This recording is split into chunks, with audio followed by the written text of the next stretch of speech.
Hi, I'm GS Jade Barrett from the Great American Bridge Tour. Right now, it's St. Patrick's Day, and I help work with the Irish Bridge Union and the Contract Bridge Association of Ireland and the Irish Junior team. So it seems perfect. I would also like to point out that just like every other tournament, there are a lot of conventions happening in people's system. Most people sit down and they talk about what they're playing for the most simplest of senses. Do you play Blackwood? Do you play 1430? Do you play double negatives? The language is, for some people, completely new and different, where for others, they've been using it for years. The funny thing is that not everybody plays everything the same way. Like, the simplest example would be like week twos, where some people have very disciplined suits and a very structured approach to the game, and other people have, some wild approach to week twos. Like they could have any six, and they could have 5 to 10 points, or some will have 5 to 11, and they'll say that they play feature or they agree to play August or to no ask for shortness. They'll have some thing that they can do over the week two to gain some piece of information. So the simple part's right there. You open two hearts, I bid two no trump, I'm asking for a feature, and you bid three clubs. And what happens next? Like areas of conversation that partnerships really need to have is on these secondary and tertiary actions after the simplest or immediate responses for anything.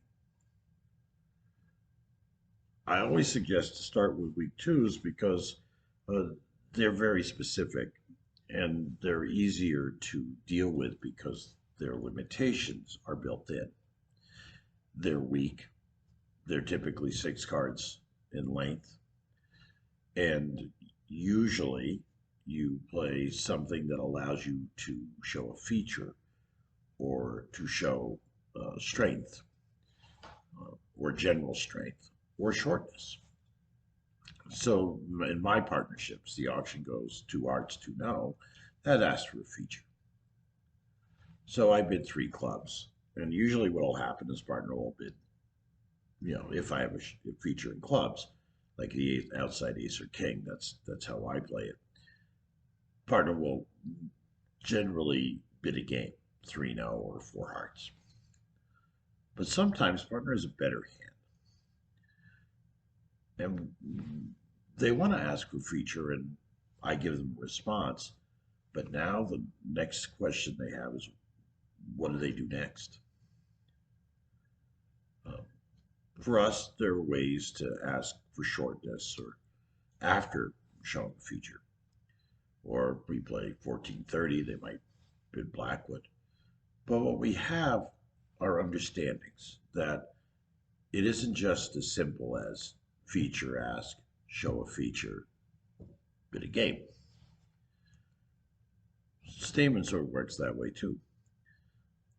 A lot of partnerships have this agreement where they open a no trump and somebody bids two clubs, and now it goes two of a major, and they talk about bidding three no or four of that major. That's what happens most of the time. But let's say that they bid a new suit. You open a no trump. I bid two clubs. You bid two hearts. I bid three clubs. For me, this is clubs and spades. But in some of my partnerships, it's just clubs. So what really happens in these agreements is that we have this shell that we've created. We have our convention card. We play Stayman, we play Blackwood, we play as you go down the list. But what you don't hear people doing too much of is talking about what happens after. Very important conversations. I mean, usually, you'll find that after the first or second round of an auction, things don't feel so good, right? You know what you want to say, but you don't really know how to say it, or you're very anxious that your partner is not going to understand. So let's have this conversation. I want you to sit down with your partners and ask them what a heart, two hearts, three clubs, what that actually means. You'll hear people say it's a helps who try, or I have something in clubs, or I have values there, or I need help there, or I have length there. What you don't hear so much of is an actual conversation of what happens after that. Like one heart by you, two hearts by me, three clubs by you, three diamonds by me. Is that a cupid? Is it just stoppers? Is it shortness? Doesn't mean anything at all.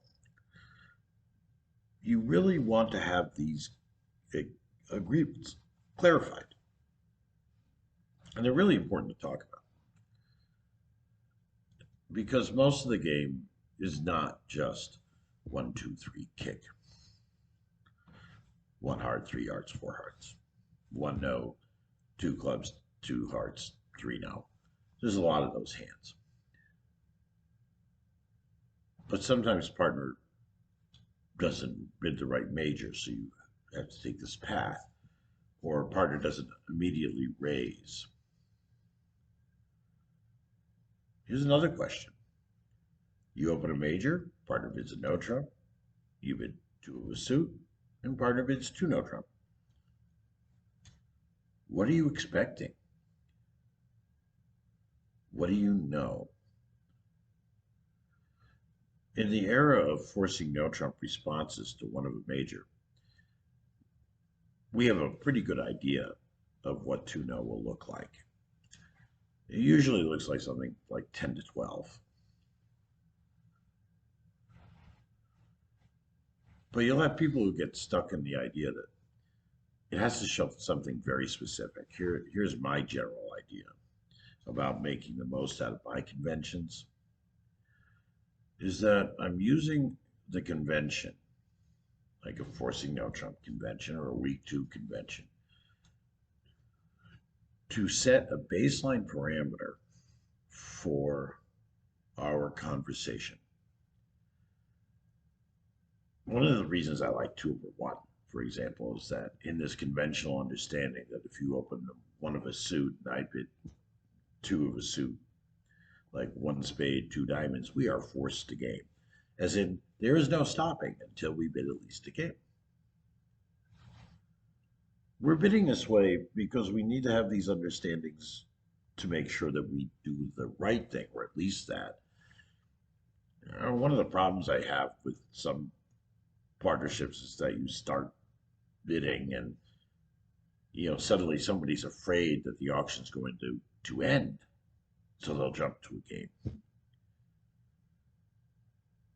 Or they are concerned that they're not really strong enough to force the game, so they create sequences that are harder, like a heart of forcing no trump, two hearts, three diamonds.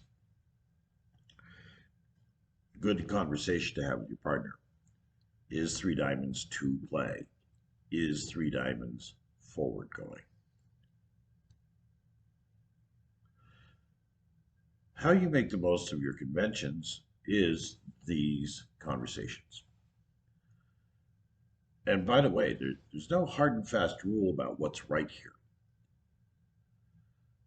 What works best is how the partnership works with them. Most of the things that I've talked about so far are all subjective. We know that no is forcing. We know that in our partnerships, we play week twos followed by feature or whatever agreements are. We know that we play transfers followed by a new suit is forcing. We know what key card we use. We know that we play negative doubles. It is my experience that most pairs don't actually know more than just that first surface of agreement.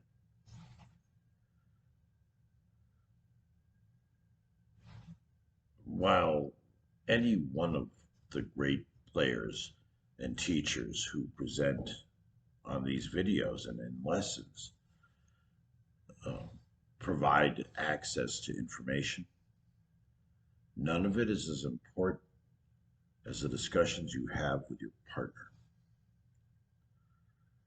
Uh, there are many ways to solve problems.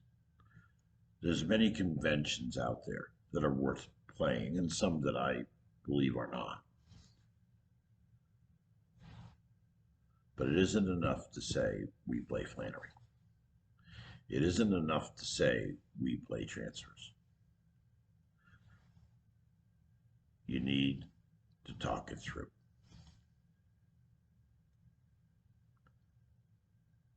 I can provide all sorts of different ways you can do different things, but really that's not important right now.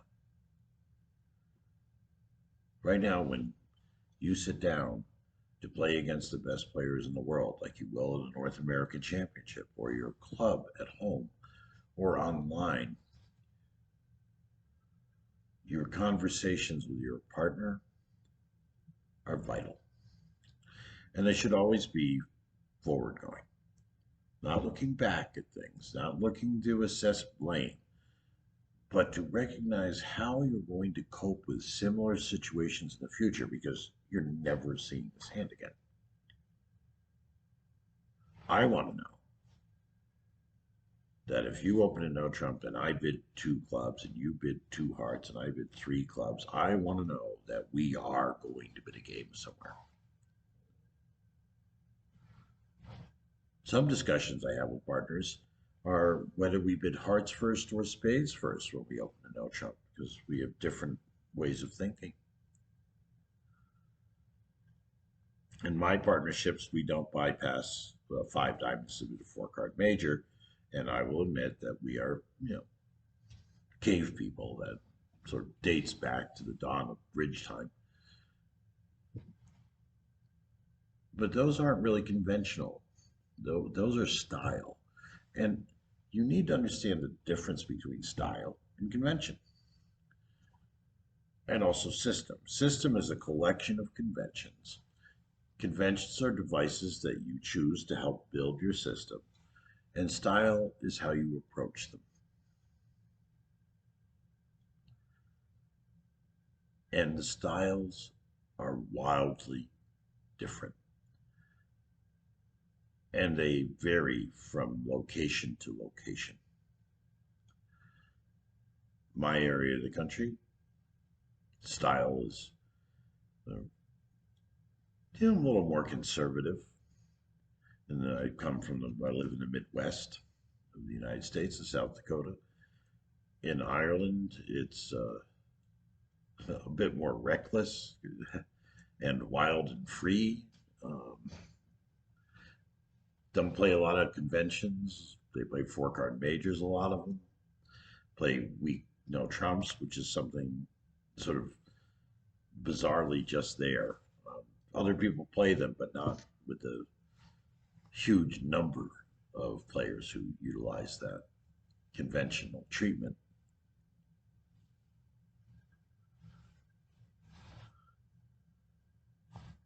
The East Coast, the West Coast are different. Everybody plays different things. And like any other sport and any other problem solving, your communication really has to be more in depth. And your understanding of your communication. You want to get better faster? You want your partnerships to be stronger faster? Talk out your conversations in the auction. Translate your auctions into English.